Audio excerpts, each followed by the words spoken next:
आपदा प्रबंधन बोर्ड के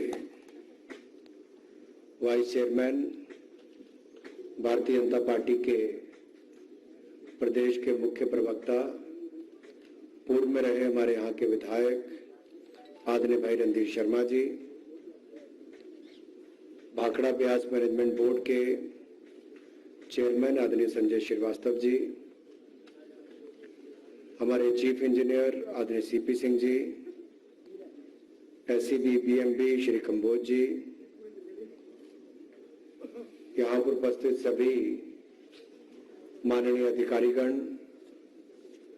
ग्वालथाई की हमारी पंचायत के प्रधान युवा तेजतरार नेता भाई रामलाल जी, करसू के हमारे प्रधान आदरणीय शशि बाला जी, उप प्रधान राकेश जी, बीडीसी की सदस्य मान्य सुनीता देवी जी, स्लोहा की पंचायत के प्रधान चरणजीत जी, मंडल के उपाध्यक्ष भाई संजीव चंदेल जी, यहाँ पर उपस्थित सभी चुने हुए प्रतिनिधि, पार्टी के सभी नेतागण, आदर के योग्य मेरे भाई और बहनों और मीडिया से आए हुए मेरे प्रिय मित्रों, ऑल इंडिया की गलियों के नवीनीकरण के लिए 41 लाख रुपए का शिलान्यास और फिर हमारा नहला से बरमला तक लगभग 1.5 करोड़ रुपए की लागत से जो संपर्क मार्ग का निर्माण होगा, ये लगभग 2 करोड़ रुपए के कम, आज उसका शिलान्यास आप सबके बीच में बीबीएमबी के चेयरमैन संजय श्रीवास्तव जी, हमारे आपदा प्रबंधन बोर्ड के वाइस चेयरमैन श्री रणधीर शर्मा जी ने यहाँ पर किया है। मैं आप सबको इसकी बधाई और आप सबको धन्यवाद देता हूं। मैं आप सबकी ओर से बीबीएमबी के चेयरमैन श्री संजय श्रीवास्तव जी का भी बहुत बहुत स्वागत और अभिनंदन करना चाहता हूं। हमने जब जब श्रीवास्तव जी से अलग अलग मांगे रखी,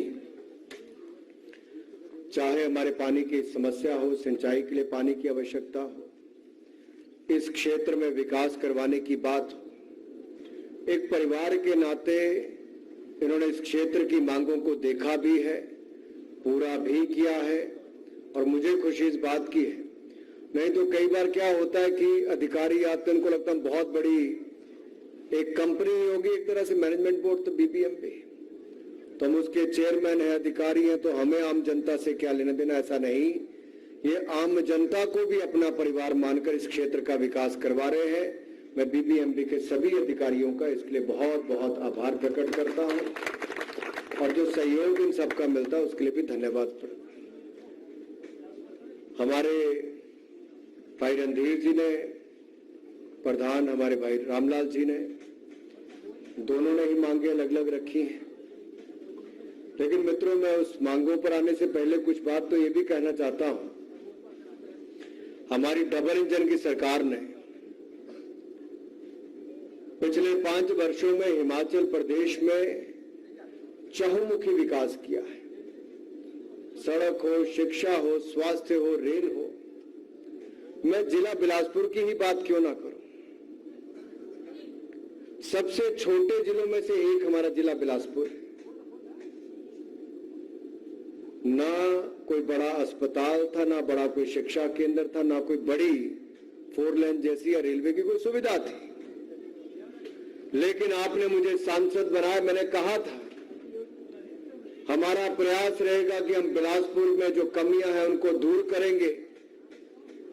और आज मैं कह सकता हूं, नरेंद्र मोदी जी के आशीर्वाद से हमने एक नहीं सभी क्षेत्रों में काम करने का प्रयास किया है।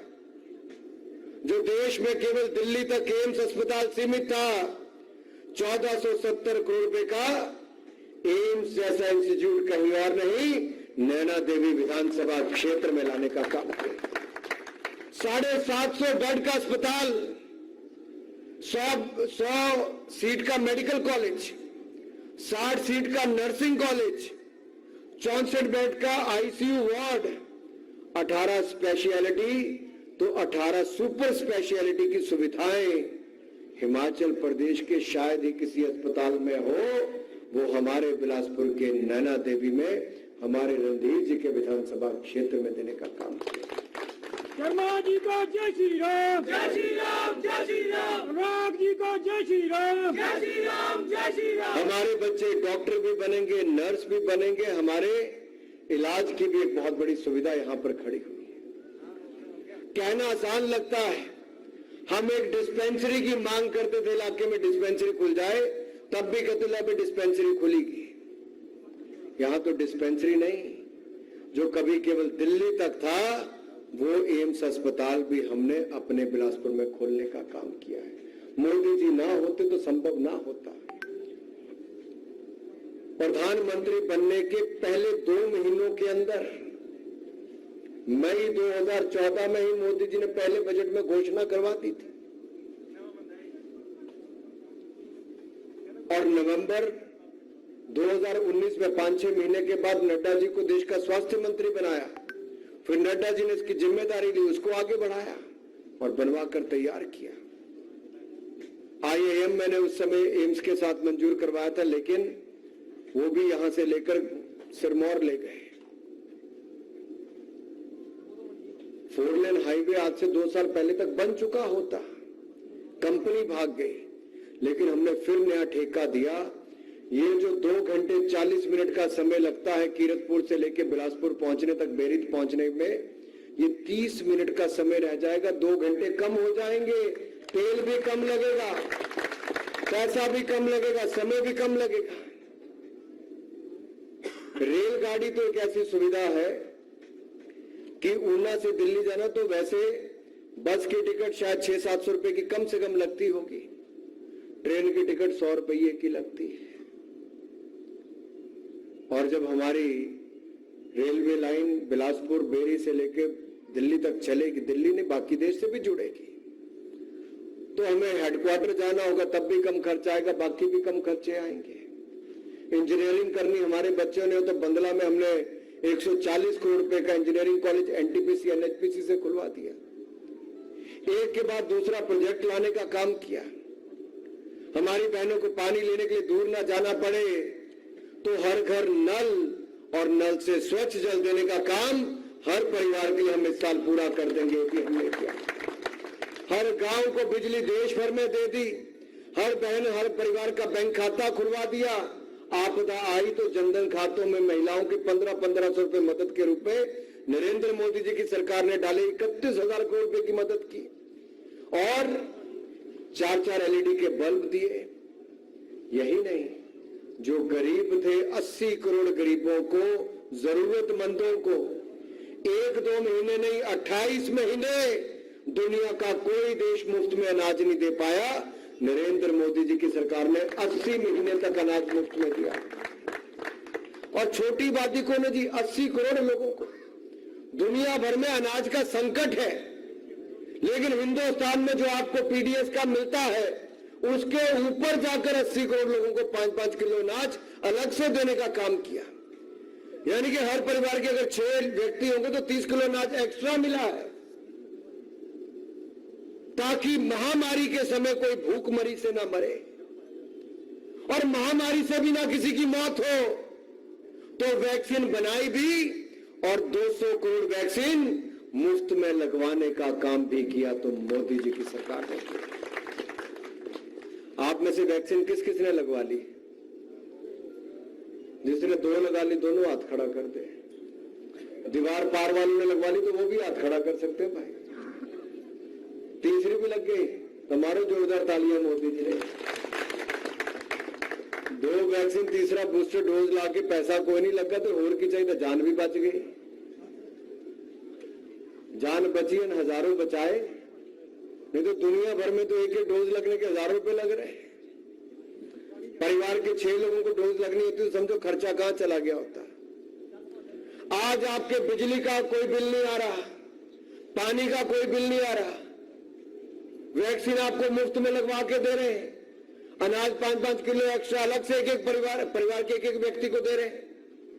5 लाख तक का इलाज भी मुफ्त में हो गया। पानी घर घर पहुंचा दिया, बिजली घर घर दे दी। राम राज्य क्या होता है? राम राज्य की दिशा में बढ़ने का यही काम होता है जहां अपराध कम हो और सुविधाओं का भंडार हो। यही काम करने का काम नरेंद्र मोदी जी की सरकार ने किया है। और भगवान राम जी का जन्म स्थल, रामलला का जन्म कहां हुआ था? अयोध्या में। और अयोध्या में 400 साल से लड़ाई लड़ी जा रही थी कि भगवान राम का मंदिर वहीं पे बने।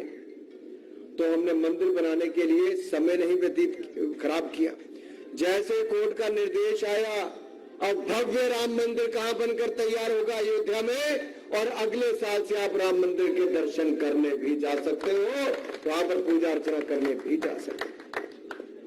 एक नहीं, दो नहीं, कई अनेकों काम करने का काम किया है। हम आगे भी करेंगे, मैं ज्यादा समय नहीं लूंगा। लेकिन मित्रों, ऐसा कहना चाहता हूं, मोदी जी जैसा नेतृत्व है तो दुनिया के देशों में जहां लड़ाई थी वहां के भी भारत के लोगों को सुरक्षित बचा कर लाए।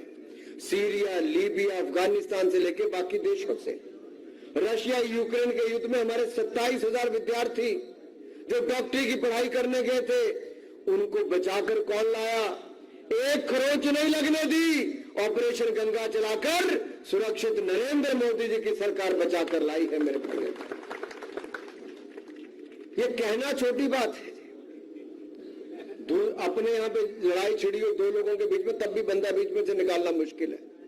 ये तो दूसरे देश से निकाल कर लाए, 5 अलग अलग देशों की सहायता से निकाल के लाए, क्योंकि नेतृत्व आपने ऐसा दिया। आपने केवल मुझे लोकसभा का चुनाव नहीं जिताया, आपने मेरे साथ साथ मोदी जी को देश का प्रधानमंत्री बनाया। तो वो मोदी जी जिसको ये कहते थे चाय बेचने वाला है, उसी नरेंद्र मोदी जी ने देश को, जिन अंग्रेजों ने हमारे ऊपर 200 साल राज किया, उन अंग्रेजों को पीछे छोड़कर आज दुनिया की 5वें नंबर की अर्थव्यवस्था बनाने का काम किया। हम दुनिया की 5वें नंबर की अर्थव्यवस्था बन गए। आज से 5 साल पहले 11वें नंबर की अर्थव्यवस्था थे, आज 5वें नंबर की है। और इसी रफ्तार से आगे बढ़ेंगे तो इसी अमृत काल में या अगले 25 वर्षों में हम दुनिया की पहली 3 अर्थव्यवस्थाओं में भी आ जाएंगे और भारत को फिर महान बनाने का काम करेंगे मेरे भाइयों। हम कर सकते हैं। सही लोगों को चुनेंगे, सही सरकार को चुनेंगे तो एक के बाद दूसरा काम होता जाएगा। भाई रणधीर जी की कमी थोड़ी सी पिछली बार रह गई, नहीं तो बहुत बड़े मंत्री होते पिछली सरकार में। मंत्री होते तो हमारे क्षेत्र में कितनी खुशहाली और होती। विधायक ना होने के बावजूद भी उन्होंने कोई कसर नहीं छोड़ी, क्योंकि नेता का कद बड़ा था, इनकी एक पहचान थी। संगठन से लेके एक तेज तर्रार नेता के रूप में जाने जाते हैं। तो मित्रों, नेता रातों रात नहीं बनता है, नेता बनाने में समय लगता है।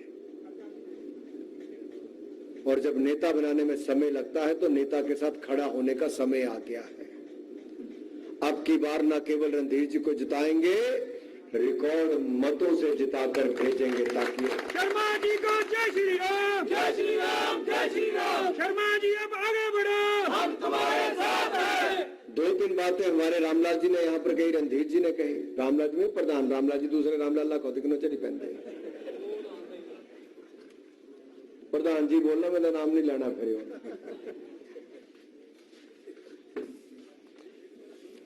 एक तो क्योंकि युवा प्रधान है, युवा ही हमारे रणधीर जी हैं, और युवाओं को नशे से दूर रखना तो खेलों की सुविधा चाहिए। आपने क्रिकेट ग्राउंड बनाने की बात कही है, चेयरमैन साहब ने भी कहा कि जो बीबीएमपी की जमीन है वहां पर हम बना सकते हैं। हम इकट्ठे मिलकर वहां पर एक बढ़िया क्रिकेट का मैदान बनाएंगे, ताकि बड़े से बड़े मैच और खेलों की सुविधा भी आपकी वहां पर अनुराग जी को जय श्री राम। जय श्री राम, जय श्री राम। अनुराग जी को जय श्री राम। जय श्री राम, जय श्री राम। अनुराग जी अब आगे बढ़ो, हम तुम्हारे साथ हैं। चेयरमैन साहब, यहां पर जो बात कही कि रामलीला होती है, रामलीला हो सकता है 2 हफ्ते तक हो, लेकिन समाज के काम बहुत सारे होते हैं। कभी कोई शादी ब्याह हो, खेलकूद की प्रतियोगिता हो। अगर हम यहाँ पर, क्योंकि दीवार तो बनी है, अगर हम यहाँ पे थोड़े पोल लगा के और ऊपर शेड डालते हैं तो ना केवल ये रामलीला के काम आएगा, ना केवल ये धार्मिक या बाकी सामाजिक कार्यक्रमों के काम आएगा, अगर आप मेरी नजर से देखें तो जब ये शेड पड़ा होगा हम इसके साथ एक स्टोर अच्छा बना दें और वहां पर हम खेल कूद का सामान रख दें और एक महिला मंडल के लिए छोटा कमरा बनाए कि वो अपना भी सामान वहां पे रख सके, तो उनका ऑफिस और कमरा वैसा वहां पर हो जाएगा। युवा क्लब के लिए खेल का सामान और वैसे हो जाएगा। तो अपने वो चाहे टेबल टेनिस के टेबल हो, शाम को बाहर निकाले टेबल टेनिस खेल ली, कबड्डी के मैट मैं उपलब्ध करवा दूंगा, कबड्डी के मैट बाहर रखे या जूडो के रखे तो बाहर खेलने का भी हो जाएगा। ऊपर शेड होगा तो बैडमिंटन भी थोड़ा बहुत यहाँ पे खेल पाएंगे। तो 5, 7, 8 खेले यहाँ पे बॉक्सिंग से लेके बाकी सबका एक ओपन भी होगा, लेकिन इंडोर स्टेडियम भी होगा क्योंकि छत होगी। तो सामान उठा के अंदर रखेंगे तो कोई बड़ा फंक्शन हो जाएगा और सामान बाहर रखा तो उस पर खेल की सुविधाएं होंगी। तो शादी ब्याह, सामाजिक धार्मिक कार्यक्रमों से लेकर खेल कूद तक हम एक शेड यहाँ पे बनाने से हमारी बहुत बड़ी एक सुविधा बन सकती है।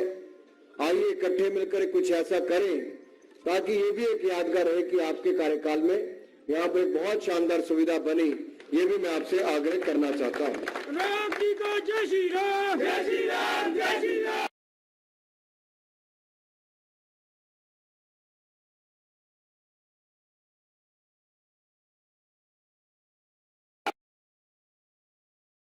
दूसरा, अगर बीबीएमबी को लगता है कि वो हम आपस में बात कर लेंगे कि क्रिकेट का ग्राउंड मैंने बनाकर देना तो वो मैं बना दूंगा, यहाँ पर शेड आपने बना कर देना तो शेड आप लोग करवा दें, ताकि एक बार हम सारे काम करके यहाँ पे खत्म करेंगे ताकि लोगों को बड़ी सुविधाएं यहाँ पर मिल जाए। ग्वालथाई और तरसूल पंचायतों के लिए रणधीर जी ने कहा कि 3-3 लाख रुपए की घोषणा सभी के लिए कर दें ताकि अपने आप से प्रधान देख लें कहां उस पैसे का काम आएगा। मैं अपनी ओर से तीनों ही पंचायतों के लिए 3-3 लाख रुपए की घोषणा। चेयरमैन साहब के लिए तालियां, धन्यवाद। एक जो ग्वालथाई से गुग्गा का संपर्क सड़क है उसको पूरा बजट क्या है, पूरा बजट मुहैया कराना कर देना अनाउंसमेंट। रणधीर जी कहते कर दो अनाउंसमेंट।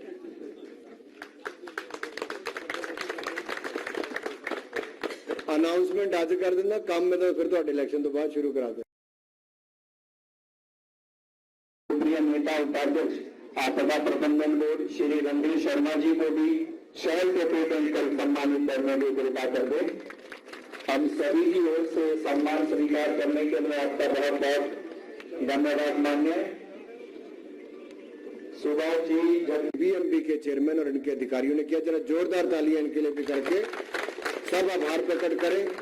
आप सब जुड़े, आप सबका बहुत बहुत धन्यवाद। जय हिंद, जय हिमाचल।